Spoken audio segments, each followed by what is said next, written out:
American style of Steve Simpson against the European style of exotic Adrian Street. We mentioned that Street already the world champion in the light heavyweight division, but we're talking about 214 and under, that recognized in Europe. That's exactly right. Adrian Street, an accomplished light heavyweight wrestler, and this is the light heavyweight tournament. Steve Simpson, of course, the light heavyweight champion in his native South Africa. Great to see him back in the United States and in North America as part of the Global Wrestling Federation. Once again, two fan favorites going at it here in the second round. We're going to show you how these men made it to the second round, plus we'll have all the news with Joe Pedicino, the fans question with Bonnie Blackstone, when Scott and I return with all the action after these messages. Stay tuned. Trying to take a little bit of the precious middle possibilities away from Chaz. Chaz going for the headlock, bulldogs him straight down. Chaz really fatigued here, but is getting the best of Robinson. Oh, tried to go for the backdrop. Robinson tried to fight out of it. Chaz still got him over top, comes down with the elbow, and Chaz picks up Robinson. That might be a mistake. Well, obviously it wasn't. He's really winded in there, Craig. You can tell that both of these men really spent physically into these hot television lights. He goes up to the top. Could be the chastiser. Oh, no. Got him with the flying drop kick off the top rope. Count of three by Rick Manning, and Chaz will move on in the tournament. Putting pressure on the knee, however. Oh. And the kid says, hey, here's a way to get out of it. Oh, boy. What is that? He's not the Karate Kid, the Lightning Kid I know about. Karate Kid I saw on HBO. And there it is, the belly-to-back suplex. Count of two. Some places that's called the Dragonfly suplex. Absolutely. Into the ropes goes Bubba Fangman. The kid misses with a clothesline, comes back with a spinning leg kick. Rolls him over in the half Nelson, count of one, count of two. But Fangman gets the shoulder. No, count of three. I thought Fangman might have gotten the shoulder up, but O'Brien's hand does come down to the mat, and the Lightning Kid goes out. That's not an answer to the question, but it's one I'll accept. Mine are the same way. Looks something along the lines of tinsel on a bare Christmas tree, as far as I'm concerned. Keeping the headlock on the balding head of Mr. Black. Oh, I'm sorry. I don't know how sensitive. No offense taken. Blackheart trying to take a little bit out of the chest of the handsome stranger. Oh, pretty kick by the stranger, who once again is feeling the effects of the shots to the midsection. Tries one of his own. Locks in the side headlock.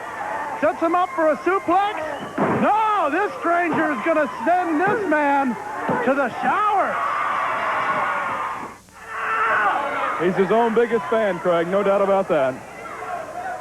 Thought he should have had the three into the real pinning combination and not just some pose down in there. He would have had it. Evans able to reverse. Rip meeting the turnbuckle a little bit more than he'd like to. Oh, boy. By now, they're best friends. Evans. Reversal by Rip Rogers. Gets him set up. The hustle. Rip Rogers, a man stuck in the 70s, loves to do the hustle, and this dance is over. Global Wrestling fans, the winner of the match, Rip Rogers. When Rogers puts the hustle on you, you can say goodnight. I'll take care of anybody because the boss said. Get him in the ring. Right now, the American brawling of Mike Stetson taking Steve Simpson out of the ring. And there's one way to keep a man from getting to his feet. That's to take one of the limbs away, which Simpson does there.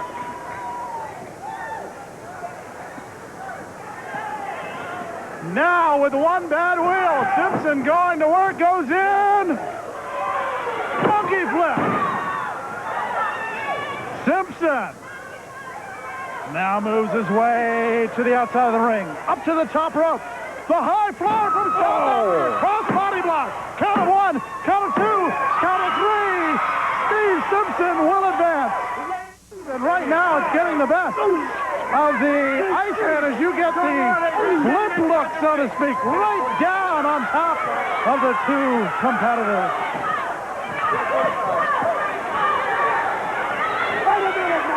Street has had about enough. And look at the Iceman begging off of the exotic Adrian Street. He'll have none of it.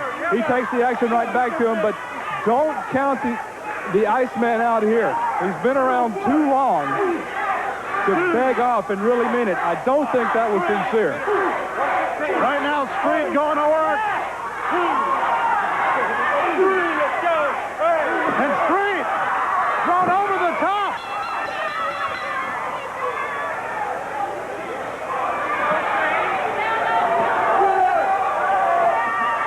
And Street will get the victory.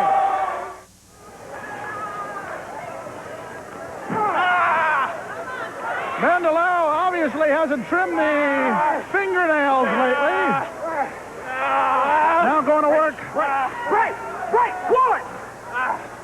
Off the rope. Obviously, Bandolero taking every shortcut he can. Brian Adias noticeably thinner than the last time we saw him here in the Global Wrestling Federation. He has lost a lot of weight. He's got himself in great physical condition. Wanted to meet the weight requirements for the light heavyweight division. Went just a few pounds lower than that. Met it with no problem, and he's a better wrestler at the lighter weight, Craig. He certainly can float over, carry himself. There's 2 and 3. Brian Adias, just as we're talking about the stamina and the quickness, he gets the victory over El Bandolero. Davis just punishing the man. Have we seen Davis this relentless, this brutal? In recent years, we have not. He is much more intense in the ring, much more brutal with the opponent. Gone are the high-flying days, the fancy moves. He's just beating this man up. Davis getting set for the suplex, gets it. Mike Davis, I believe, thinks this one is over. But you're not going to pin a man with a cover like that. Don't have to be an intelligent wrestling fan to know that one. And now, gets him set up. Could it be? Yes. Legomatic. Right down to the back. Wow. Of Gonzalez. Count of 1, count of 2, count of 3. No doubt about that. Ladies, Some kind of paper, I guess that's to prove the 226 pounds, which is he's claiming. Okay, well, I couldn't buy 227, 226. That's okay. Christopher Love, the man who manages the ladies tag team champions in the LPWA, Right. apparently has figured out a way to bring in the man he's calling Hot Body. Is that what he said? That's what they call him, the Hot Body. Oh, there goes the bell, and there's the roll-up. 1, 2, 3. Wow. 226 pounds or not, Hot Body Rose is out of the tournament. Daniels has him back. Thinks about possibly a chop, but the good sport from the Marine Corps with a clean break. Fine example. Nice roll-up by Quick Rick. Not quick enough for a count of 3 by Sean O'Brien. These two men, we really haven't seen what you call a maybe non-kosher move in the match so far. Very much a scientific match. Daniels waiting for his prey, so to speak. Rolls him up, small package, count of 1, count of 2, count of 3, he got him. Good move. The Stinger waiting for him. May pick him up for a power slam. No, he kind of dumps him there. I think Kenny the Stinger's getting a little bit cocky. Yeah, he was setting him up for this. Oh, he thinks this is going to do it. He thinks this is the end of Terry Garvin. Watch Kenny the Stinger from the top rope. Always the Stinger's going to come down, but misses. Kenny the Stinger went for the splash off the top rope. Garvin out of the way. And look at the look on Terry Garvin. Sets him up. Oh, spins the DDT. Locks the leg, holds it tight, and gets the win. Ladies and gentlemen, your winner is Terry Garvin. Terry Garvin with a win. Trying to set him up for Shinonamaki. And if he locks it in, this one's over. No! The big right hand.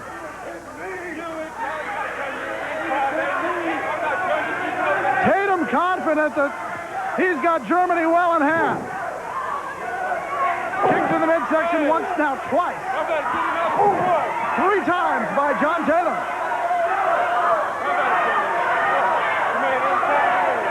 Germany shaking his head as though he'd like to get a second win and perhaps has it.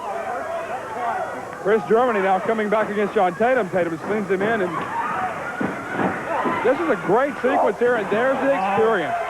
Tatum, and I don't know what that is. I know what that is. Pounce. Oh, boy. Oh, the win by John Tatum.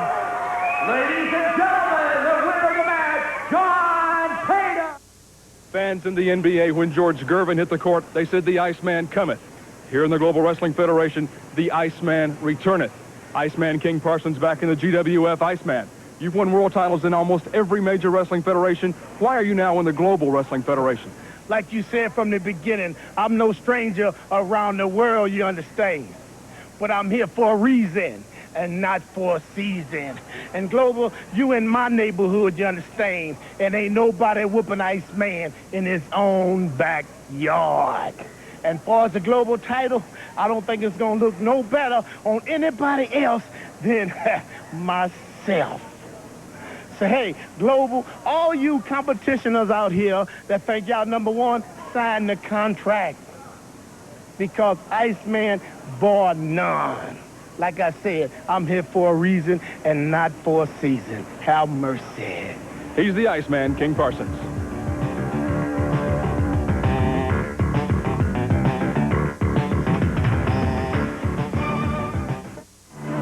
Garvin, a winner over Kenny the Stinger in round number 1, while John Tatum beat Chris Germany. These two men, friends at one time. And I think that's what John Tatum is trying to explain to referee Sean O'Brien, that I want to be friends with this man. I have nothing against him. It looks like he's pulling fleas out of his chest hair.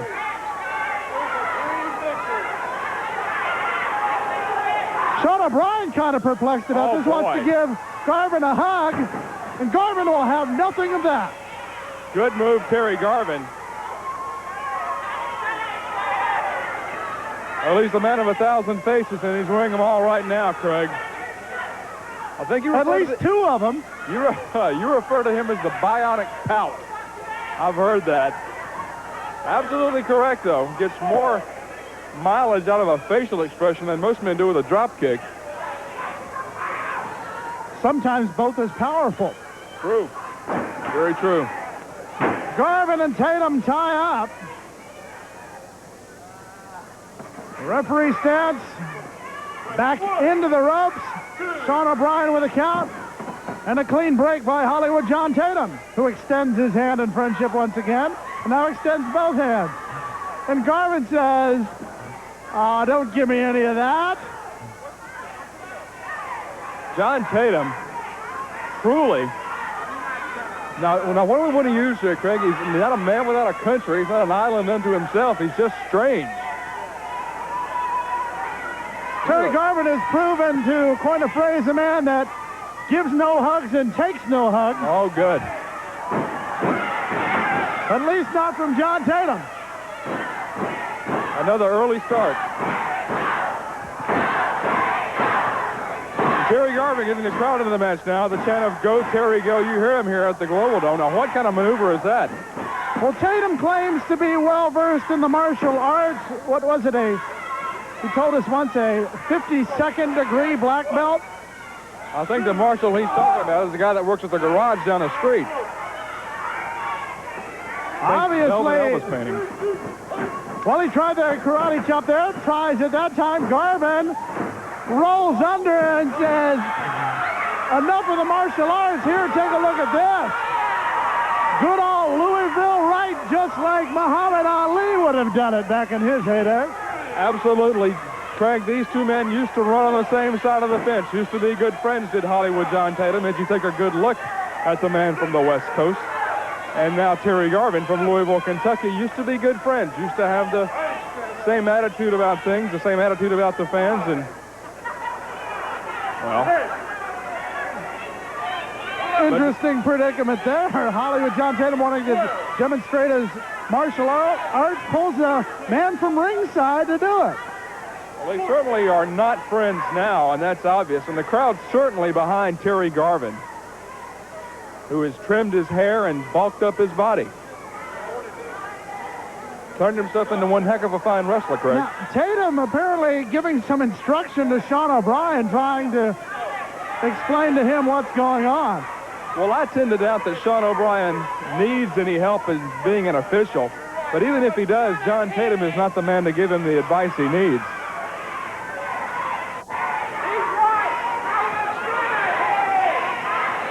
Tatum pondering the situation as Terry Garvin, leery of the situation indeed.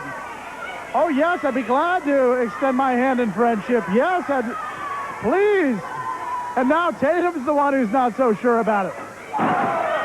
Garvin taking advantage. The surprise attack. Rolls him over into the side headlock, and Garvin knew those tactics from way back. Handful of hair by John Tatum. That's a little bit blatant right in front of the official. John Tatum obviously not trying to hide some of his shortcuts in the ring. Now, we can't see it, but it looked like possibly a handful of trunks by Tatum that time, trying to get any advantage he can.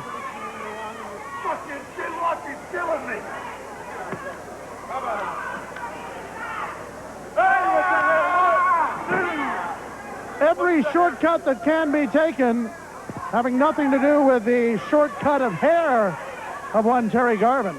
But the shortcuts that can be taken by John Tatum, he will attempt to take, and is now pulling him over with the hair and the trunks. Sean O'Brien says, no, no, no. I saw it that time. During the first round match, Craig, we mentioned John Tatum barely squeezing in under that 237-pound limit to make it into the light heavyweight division to enter this light heavyweight tournament. Defeated Chris Germany in the first round. He now the biggest man remaining in the tournament. That's absolutely correct. Could make him a favorite if he can get by Terry Garvin. Garvin center the ropes, ducks under the clothesline, ducks under the chop. Garvin cross body block, has him down. Count of 2 and 9/10.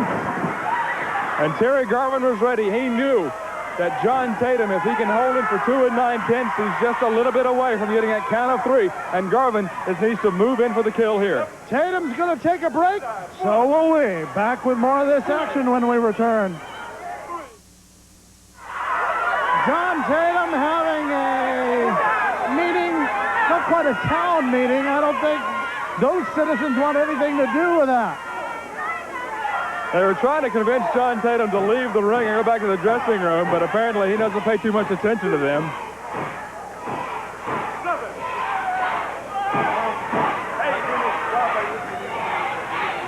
Tatum now complaining to Sean O'Brien about the fans. Well, he's complaining about just about everything.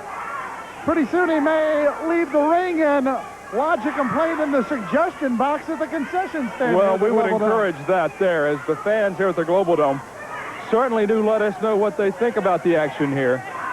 And if John Tatum wants to fill out a card and give us his thoughts on things, well, he's more than welcome to do it. Tatum with a handful of hair.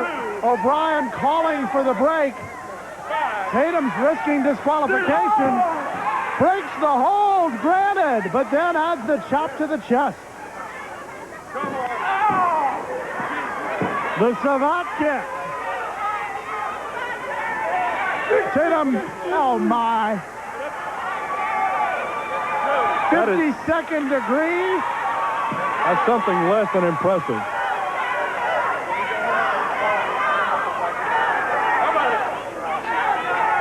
Hollywood John Tatum. Now trying to just wear down Garvin with a series of power moves, a series of chops, and now the suplex.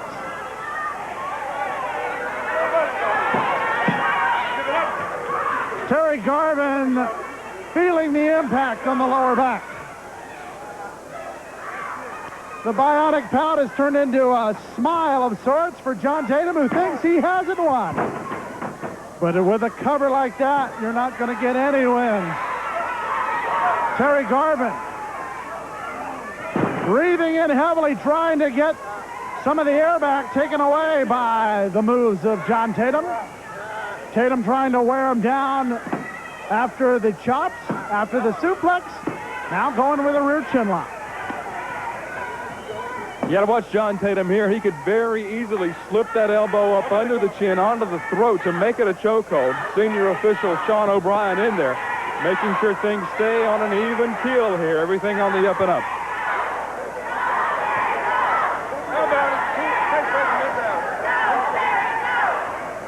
Sean O'Brien making sure that Garvin doesn't want to submit in this one.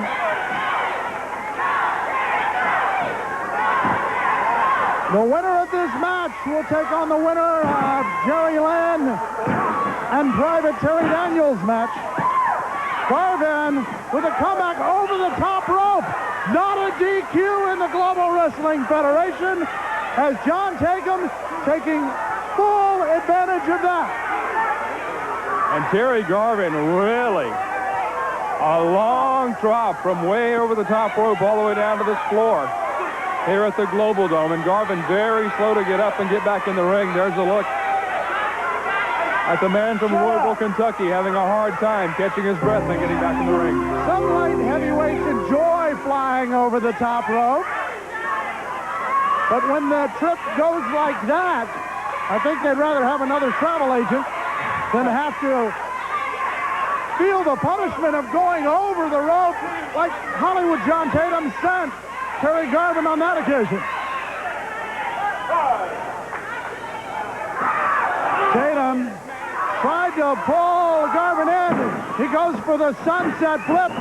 Tatum has a hold of the top rope, but still goes over. Count of one, count of two. The quick leg scissors to the ears of Terry Garvin breaks the predicament. That'll get your bells to ringing as John Tatum really rings the bells of Terry Garvin. Tatum gets his wits about him, and Garvin catches him on the side of the head with a clothesline. I thought that Tatum might have caught Garvin too, but Garvin seems to be shaking out the cobwebs. Both men really reeling after that collision. Garvin coming out just a little bit better than Tatum. You can see there Garvin up and about. Tatum just barely now moving to his knees and his feet, and here's Tatum comes in, but Garvin catches him.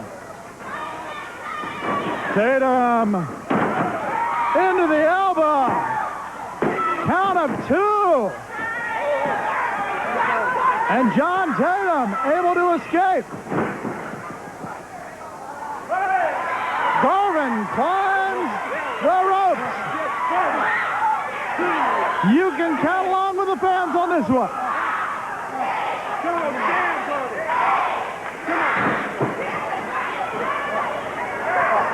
Look at Tatum here. That's a very large chain. I don't know if he's trying to hide much there. Garvin able to block it. Garvin follows him in, but right into that right hand, loaded with a steel chain. He hides it. Tatum lays across. Oh, he gets it. Using the chain, Tatum gets the win. Ladies and gentlemen, the winner, John Tatum. Time to catch up on all the news with Joe Pedicino plus Bobby Blackstone with a fan's question when we return.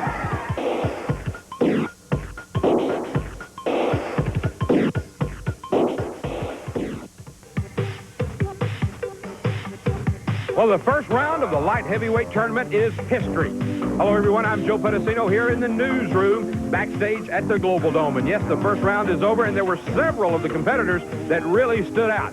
Chaz really made his mark. What a great-looking youngster this is. I predict he has a great future in the GWF. How about the handsome stranger? As the ladies are saying, wow, what a body on the handsome stranger. We also saw the Lightning Kid. He's not built quite as good as the handsome stranger, but the man moves like lightning. And with that devastating move that he used called the lightning strike, his opponents feel like they've been hit with lightning. We also saw Terry Garvin. Now, here's a kid who never gives up. Here's a kid who, no matter what the odds are, no matter what's going on in the ring, he never says never. And I think that will carry him a long way. An experienced veteran that is doing very well is Adrian Street. And you know, folks, his unusual moves, his European style, may take him all the way to the top. Two surprises in the first round. The first one, Iceman King Parsons. He was disqualified in the first round. However, I understand he is lodging a protest with Commissioner Max Andrews. We will have to find out more about that. Also, John Tatum was a big surprise. He lost 8 pounds to get into the tournament. He is just barely under the 237-pound limit, but he was very impressive. He vows he will be the light heavyweight champion.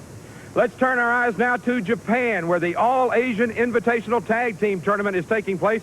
They are in the third round, and a team that is doing extremely well will soon be coming to the Global Wrestling Federation. The Outlaw Joel Deaton and his partner, Bad Boy Billy Black, are looking very good. As a matter of fact, the magazines in Japan are calling them odds-on favorites to win that tournament.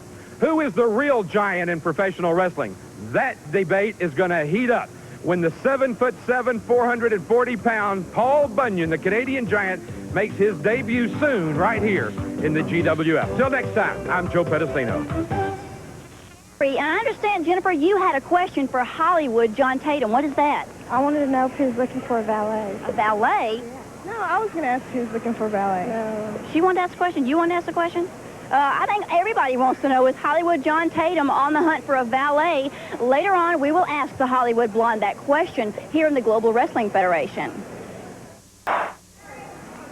Maybe two of the smaller in stature, but when you talk in terms of heart, two of the most popular men in the Global Wrestling Federation's light heavyweight division. Terry and Jerry in the ring, advancing in the light heavyweight tournament. Terry Daniels gaining a victory over Quick Rick Garrett in the first round. Jerry Lynn a victory, oh, that controversial victory over Randy Rhodes. Not a controversial victory, not at all. Randy Rhodes, just a walking controversy, along with his manager, Christopher Love. And when you look in the record books of the Global Wrestling Federation, under quickest win by a light heavyweight, Jerry Lynn has it hands down. 5 seconds it took him to beat Randy Rhodes. And when you think about it, 3 of those seconds was the 1-2-3 count. That's going to be a tough record to beat.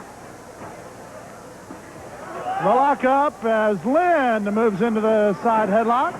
Thrown out by Daniels. Over the top goes Lynn. Now down under.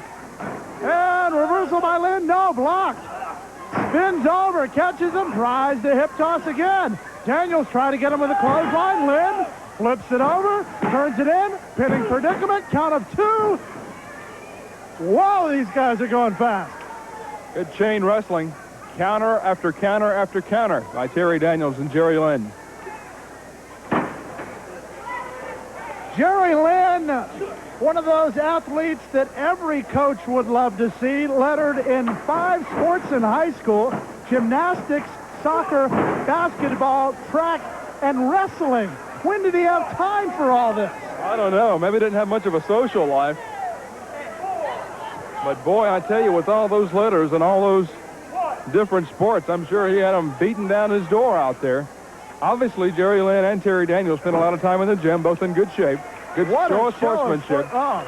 That's something you rarely see in professional wrestling these days. Absolutely, and very much appreciated by the crowd here at the Global Dome, Craig. Lynn with a side headlock. And sometimes in the light heavyweight division, the best thing to do is to wear down your opponent so he's not so quick. That's the strategy here of Jerry Lynn.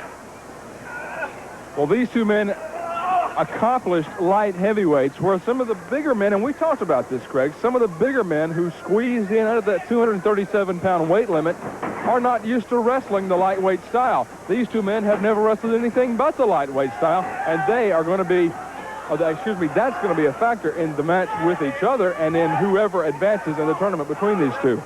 Lightweight as opposed to the big guys, that's for darn sure. Jerry Lynn trying to get Terry Daniels into the abdominal stretch. Daniels comes away with it, and Lynn hip tosses Daniels. I don't think he knew where Terry Daniels was. Didn't really know where he was himself anyway, as he hip tossed him, took him out between the top and middle rope. And Daniels is upset. Tempers flaring here as Terry Daniels and Jerry Lynn going at it. Well, after that terrific show of sportsmanship earlier, these two men in a heated confrontation now. Well, tempers flare between the best of friends in any sport. The backslide attempted by Terry Daniels has it locked in, and Lynn kicks out of it. Usually you try to wiggle your way out of something like that. In this case, Jerry Lynn just flat kicked out of it. You'll remember the big argument between Darryl Strawberry and Keith Hernandez on the Mets a few years ago. Teammates, best friends, just one day lost it, got mad at each other, went at it. Still the best of friends, everything worked out. That may be the situation here between Terry Daniels and Jerry Lynn as they, in the heat of battle, if you will, Craig, just lost it. Rick Manning splits the two men up on the clean break. And when it comes to the word wrestling, that's all we've seen in this match. Not much brawling except with a little bit of the shoving match. Beautiful drop kick by the Marine. Daniels showing Lynn a few things there. Arm drag by Jerry Lynn. Daniels goes down. These two men have spent quite a while just trying to feel the other man out, trying to get the upper hand, and now going to work on the leg is Terry Daniels. He does this quite a lot because it is effective. Take away one of the points of balance, you've got an advantage. That's exactly right. No matter how much you weigh or how little you weigh, you have to rely on both arms, both legs, and your head as a point of balance. Now Terry Daniels working over the left leg of Jerry Lynn. That's obviously a point of balance, going to take it away. That gives him just a little more edge in this match, Craig. Jerry Lynn feeling pain in the ligaments. You can see he does indeed have a knee brace on underneath the knee pad. That doesn't necessarily mean he has bad knees. It may just be the fact he wants to protect them, make them go a little bit longer. They won't go much longer if Daniels keeps up this punishment. Absolutely. In orthopedics, it's called preventative medicine. When you put the brace on the knee before it goes out, that way it won't go out in the ring. Lynn trying to make this into an offensive maneuver, and indeed does by pulling the toe up. And now he has Daniels, ties him up with the rear chin lock, also putting pressure on the hamstring by grapevining that leg with his own leg. Lots of good mat work here between these two men. Not a lot of high-flying stuff, which we've come to expect from the light heavyweights, all the off-the-top rope stuff and those type of high-flying moves. This match, just good mat work, mostly on the mat, counter moves, leverage moves, pressure moves. Terry Daniels, Jerry Lynn, two good mat workers, something you don't see too much in wrestling anymore, Craig. The hammerlock being applied. Now Daniels allows Lynn to get back up.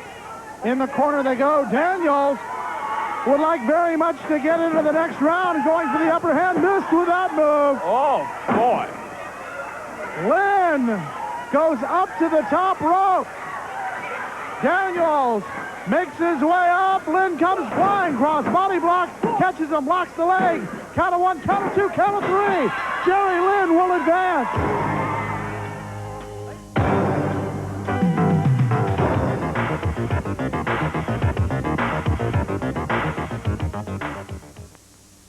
Has come to the Global Wrestling Federation in the form of John Tatum. John, earlier I was here with two of our great GWF fans, Sherry and Jennifer. They want to know if in the future weeks you'll be looking for a valet. Well, you know, a lot of people ask me that question, Bonnie. Everybody seems to want to be John Tatum's valet, and these two girls, y'all look real good, and there's a real good chance you could be Tatum's valet. But I'm going to have to be honest with you, Bonnie. I've had some good valets in the past, and I've had some bad ones. I've had my ups and I've had my downs. But, you know, I just might be looking for another one real soon. And I tell you what, if you're really interested in being John Tatum's valet, get yourself a picture and get write me a little love letter. What are you doing? Are you holding auditions or something? Hey, Bonnie, are you interested? No, not I'd I. love to have you, baby. Sure you're No, not. Hey, no. if you're interested in being John Tatum's valet, get me a big picture and send me a love letter. I'll be here in Global. Sherry, Jennifer, maybe this helps to answer your question. Would you like to see something really incredible? It's 237 pounds. Adrian Street is the light heavyweight champion at a weight limit of 214 pounds. Which is the European sanctioned rules. That's exactly right. So Street is attempting what would be considered a move up from maybe the cruiserweight to the light heavyweight division in boxing. And you got to give the man a lot of credit. He's been a great light heavyweight champion at the lower weight so far. Steve Simpson, who has held many belts of his own out of South Africa.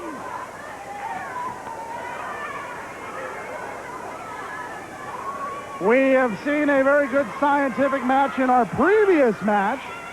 Now I expect to see a European freestyle match between these two gentlemen. And I use that term gentleman quite seriously. They certainly are. As exotic as Adrian Street is, he still is very polite when you talk to him. Well, look at that maneuver. Very reminiscent of the old Kiwi roll made famous by Abe Jacobs several years ago. I'm dating myself, I think, and I'm having a good time with it, but that's beside the point. Adrian Street using those classic European moves in there. Steve Simpson at one time, I think, was the light and heavyweight champion from the continent of Africa, from his native South Africa. So both of these men have had the experience of being a light heavyweight champion in the past. That's got to be something that'll make them a favorite in their next match. Rolling over, exotic Adrian Street keeping the pressure on both the thigh muscle and the upper calf of Simpson as he just rolls over. That is one of the most unorthodox moves. It's confusing me. You never know what to expect from these guys. Winner of this match to take on Mike Davis. And now Simpson has the legs of Adrian Street locked up. The road to the quarterfinals for these two gentlemen, two different stories. That's exactly right, Craig. Exotic Adrian Street defeating the much bigger Iceman King Parsons in the first round. A great match that was, but remember, Iceman King Parsons well bigger than Adrian Street. Iceman right at 237, outweighing Adrian by probably around 20 pounds, and that's a lot of weight in that ring when you're not really one of the big 300-pounders in there. Exotic Adrian Street defeated Mike Stetson, so apparently Stetson didn't fit in that first round like he should have. Didn't fit so well that it was Steve Simpson that beat him. I understand how you could be confused by the brackets with your handwriting. Street having the advantage now with the leg scissors, putting pressure on the head of Steve Simpson. Simpson hopping around trying to get the leverage, rolls over right into a side headlock. Well done. Very good move. Reversal once again by Adrian Street as he puts more pressure to Steve Simpson. All of the amateur wrestlers out there who are watching this match, Craig, can take a lesson. We don't see any shortcuts. We don't see any thumbs to the throat, rakes across the eyes, rakes down the back, any of that nonsense. So we see good counter wrestling. Float overs, go behinds. Exactly what you'd want to see in an amateur wrestling match. Proves that sometimes those freestyle moves will work in professional wrestling. Now going to work on the arm is Adrian Street. Street pulls him down, has him locked up with the legs and the arms, and Simpson able to escape the pinning predicament. And Street gets back on his bicycle. Takes a ride around the park. Simpson with a knee, rolls him up, schoolboy, but getting his shoulder up is Adrian Street. Street crosses the legs and is able to add a little bit of momentum onto Steve Simpson's chin. The last time we saw a matchup between two of the fan favorites in this tournament was Jerry Lynn against Private Terry Daniels, and we saw tempers get a little bit short in there. I don't know if we'll see the same thing in this match. That would be certainly be a shame between these two professionals, Steve Simpson and Adrian Street. Street trying to get out of that predicament and does. Steps over, flips over, and is put over by Mr. Simpson as he just rolled him over the top of his body to put him in the pinning predicament. Not many times you will see a wrestler actually place a man on top of him before getting him over there. Putting himself in a dangerous situation there. Street is going to have the edge in experience here by a number of years. Street has been around. Still in remarkably good shape. Has been wrestling since age 16. Wow. These two men have a lot of respect for each other. No doubt about that, as they've shown throughout the match. Single leg takedown. Turned into a toe hold, and now going to work on the leg bicep is Steve Simpson. Using the force of his own weight down on top of Street. To say something about the exotic Adrian Street, to be in wrestling as long as Street has, and to still have both of your knees and both of your hips and both of your elbows and all of your ears, everything still in order, says something about his training. Spends a lot of time in the gym, lots of time doing endurance training and stamina training.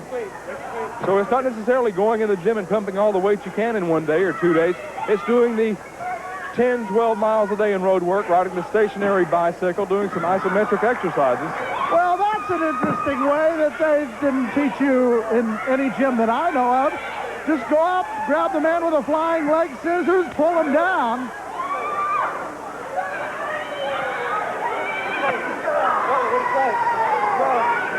And the gut wrench with the leg scissors as Simpson trying to get up. Now he may try to turn it into a Boston Crab. Street will not allow him to do it as he rolls over, but it's a pinning predicament anyway. Street gets out of the Boston Crab again. I've never seen a man get out of a Boston Crab like that. I never have either, Craig. Great reversal by the exotic Adrian Street. And that's something we can only see the light heavyweights do. I doubt we see Mukund Singh doing a lot of that kind of stuff.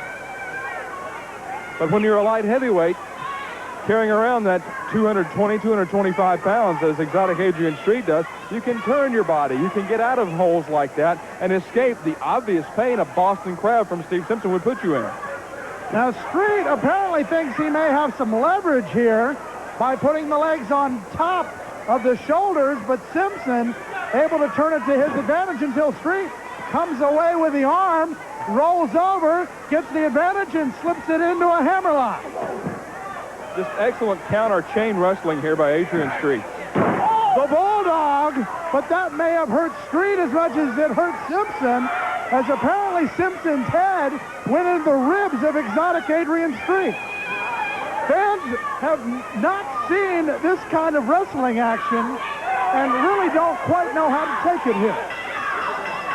And exotic Adrian Street apparently has been injured. The bell is rung. And your winner will be Steve Simpson. A lot of great action today on Supercard in the light heavyweight championship tournament. But I want to talk to this gentleman because a lot of people are wondering, first of all, how he got Randy Rhoads into the tournament.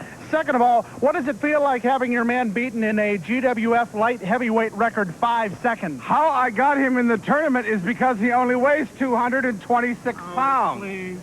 Now, obviously there's a conspiracy already against the wonderful Christopher Love. But honey, like I said before, professional wrestling has been in a somewhat comatose state. Don't you agree, Scotty? Oh. And I'm here to wake you up, honey.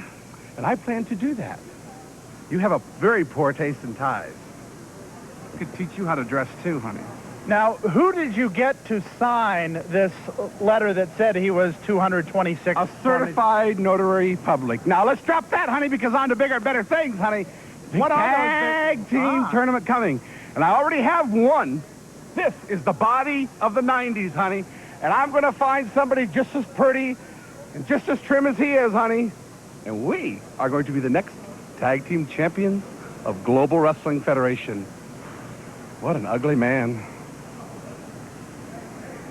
Well, I don't know where we go from there, Craig. other than to say that Christopher Love, for all of the problems that Randy Rhoads had in meeting the weight, if you will, in the light heavyweight division, he's an accomplished wrestler, and I think a tag team partner for this guy with the devious mind of Christopher Love could pose some problems for these guys in the GWF. A lot of great action in the light heavyweight tournament as we get closer and closer to crowning that light heavyweight champion. This is such fast action for the most part, it's kind of hard to keep up with it. Well, it's a lot different than the heavyweight division, which we saw in the last tournament we had here on Supercard, which was for the television title. That was pretty much a heavyweight thing. This is the light heavyweight, 237 the cutoff limit, and we're down now to where most of the guys in the tournament that are left are well below that, not a lot of 226 weights like on Randy Rhoads. Most everybody else in there at a good weight, 214, 215, 220. It's going to be a fast-paced, fast-moving tournament from here on in. Back next time with more action in the light heavyweight championship tournament, plus the Wrestling News Center. We'll have a fans question and answer with the lovely Bonnie Blackstone. For Bonnie Blackstone, Joe Pedicino, and Scott Hudson, I'm Craig Johnson. We'll see you next time.